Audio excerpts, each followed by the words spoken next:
पिछले पार्ट में हमने देखा कि बाई आर्ट डिपार्टमेंट की लड़कियों से पूछता है कि कुंग-फू के एबस में तुम क्या कर रही हो, तो दोनों लड़कियां कोई जवाब नहीं देती। इस चैप्टर की शुरुआत में बाई उन्हें कहता है क्या तुम मरना चाहती हो जो ऐसी जगह पर आ गई जहाँ डीमन किंग रहते हैं। तो रेयो कहती है ये मेरी गलती है, मैं कुछ ऐसे सामान ढूंढ रही थी जिससे मेरी मास्टर के इंस्ट्रूमेंटों को ठीक किया जा सके। मैं लालची हो गई और इस मुसीबत में फंस गई। तो बाई सोचता है कुछ तो गलत है जो ये मुझे नहीं बता रही हैं। तो रेयो बोलती है मैं एक ग्रेड 9 की सिल्क वर्म का पीछा कर रही थी और अगर मैं सही हूँ तो फॉर्मलेस बाउंड्री के लोग भी उसी के पीछे हैं।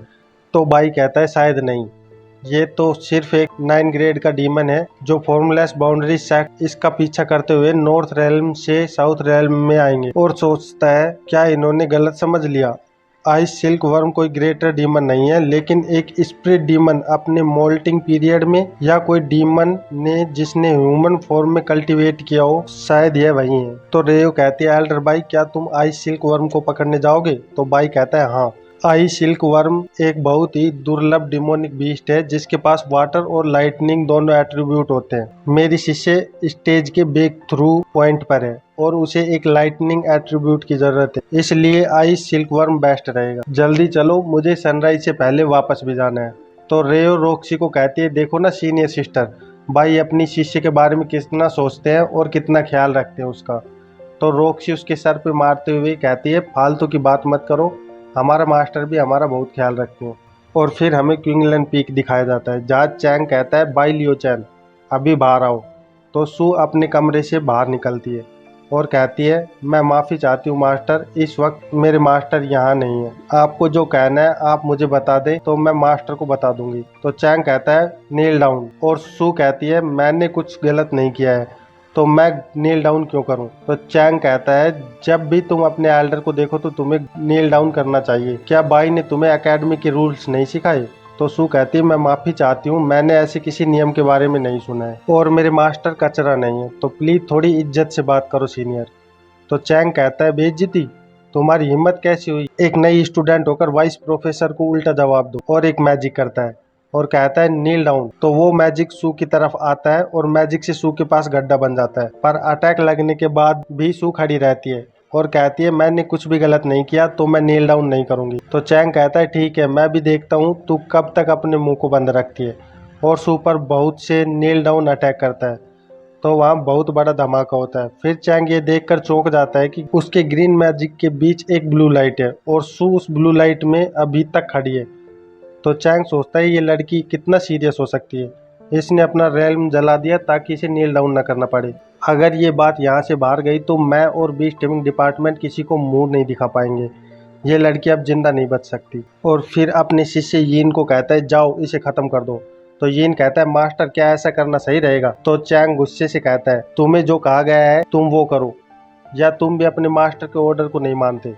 तो यीन सिर झुकाकर हाथ जोड़ते हुए कहता है ये शिष्य ऐसा कभी नहीं कर सकता मास्टर, मैं तो बस ये कह रहा था, मुझे लगता है जूनियर सिस्टर ने मौत की सजा जितना बड़ा क्राइम भी नहीं किया है, मुझे इससे बात करने दो, अगर जूनियर हमारी बात नहीं मानती है तो हम उसे मार देंगे। तो सू बोलती है कौन जानता था कि इसका फेल मास्टर एक ऐसा शिष्य बनाएगा जिसमें इतनी इंसानियत है। और सोचती है मुझे जो कहना था मैंने कह दिया, अगर आज मैं यहाँ नहीं मरी तो भविष्य में इसके लिए तुम्हें बहुत पछताना पड़ेगा। यीन सू के पास आता है और कहता है जूनियर सिस्टर मेरे मास्टर शांति चाहते हैं, अगर तुम नील डाउन कर लो और अपने क्राइम एडमिट कर लो तो ये मैटर यहीं खत्म हो जाएगा। सम्मान के लिए जिंदगी को खो देना एक अच्छा डिसीजन नहीं होता है। तो सू कहती मैंने कभी नहीं सोचा था कि यूंग हुंग साउथ रेल्म की सबसे रेपुटेशन वाली सेक्ट के पीछे तुम्हारे मास्टर जैसा स्कैम आदमी छिपा है। तुम्हारा मास्टर मुझे मारना चाहता है तो मार दो, मैं दया की भीख नहीं मांगूंगी। तो यीन मैजिक अटैक करते हुए कहता है मैं माफी चाहता हूँ जूनियर, क्योंकि मैं मास्टर के ऑर्डर के खिलाफ नहीं जा सकता हूँ। और ऐसा कहकर सू पर हमला करने ही वाला होता है कि वहाँ पर बाई का घोड़ा एक्सो आ जाता है और वो यीन को जोरदार टक्कर मारता है, जिससे यीन दूर जाकर एक घर की दीवार से टकराता है और बुरी तरह घायल हो जाता है। चैंग ये देखकर सोचता है नो वंडर की बीस्ट टेमिंग डिपार्टमेंट इस घोड़े को लेना चाहती है, क्योंकि ये तो एक स्पिरिट डीमन है। और एक्सो पिंक ओरा से कवर हो जाता है, ऐसे पिंक ओरा में ये घोड़ा बहुत ही मस्त लगता है और सू के सामने आकर खड़ा हो जाता है। तो चैंग कहता है अगर तुम सामने नहीं आते तो मैं तो तुम्हें भूल ही गया था, पर अब तुम खुद ही सामने आ गए हो तो मुझे ब्लेम मत करना। और एक मैजिक रोप बनाकर एक्सो की तरफ फेंकता है जो सीधे उसके गले से बन जाती है। तो एक्सो अपने सर से झटका देता है और चैंग एक झटके से ही जमीन पर आकर गिर जाता है और एक्सो उस पर अटैक करता है। तो चैंग अपने घूंसे में मैजिक डालकर एक्सो पर हमला कर देता है, जिससे एक्सो दूर जाकर सू के पैरों में गिरता है। उसे इस हालत में देखकर सू भावुक हो जाती है और उसकी आंखों से आंसू आने लगते हैं। तो सू कहती है, ओल्ड मैन, तुम्हारे लिए सही यही रहेगा कि आज तुम मुझे मार दो। अगर मैं बच गई तो मैं पक्का इसका बदला लूंगी। और वहाँ तेज ग्रीन फ्लेम निकलने लगती हैं, जिसमें चैंग खड़ा होता है, जो सू को कहता है, मैं तेरी ये इच्छा जरूर पूरी करूंगा। पर तभी सू चैंग की तरफ भागते हुए सोचती है, ये दूरी बिल्कुल सही है। इतनी दूरी से तो मेरा मून फेरी व्हील पक्का सही जगह पर जाकर लगेगा। मैंने अपना रेल्म इसीलिए जलाया था ताकि मैं ये अटैक कर पाऊँ। और मून फेरी व्हील अटैक कर देती है, जो चैंग की गर्दन में जाकर लगता है। तो चैंग सोचता है, थैंक गॉड मैं तैयारी से आया था। अगर मैं अपने साथ प्रोटेक्शन नहीं लाया होता तो फ्री में ही मर जाता।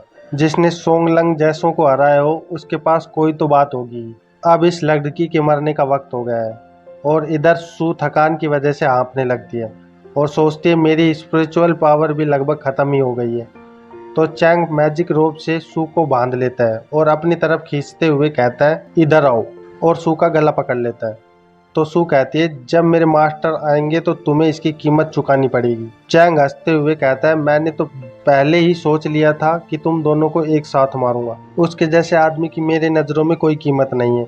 तभी एक्सो घायल होकर भी धीरे धीरे खड़ा होने की कोशिश करता है। तो सू उसे ऐसा करने से मना करती है और कहते है, इधर मत आओ, तुम यहाँ से भाग जाओ एक्सो। तो चैंग सू से कहता है, पहले मैं तुझे मारता हूँ, फिर इसे पकड़कर सबक सिखाऊंगा।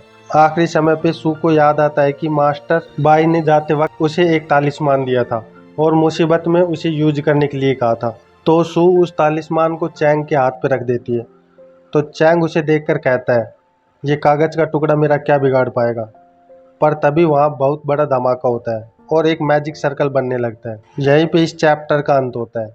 आगे की कहानी जल्दी अगली वीडियो में। अगर सीरीज पसंद आ रही है तो सब्सक्राइब कर दो ताकि मैं जल्दी जल्दी वीडियो डाल पाऊँ और नई नई सीरीज लेके आऊँ। तो फिर मिलते हैं नई वीडियो में।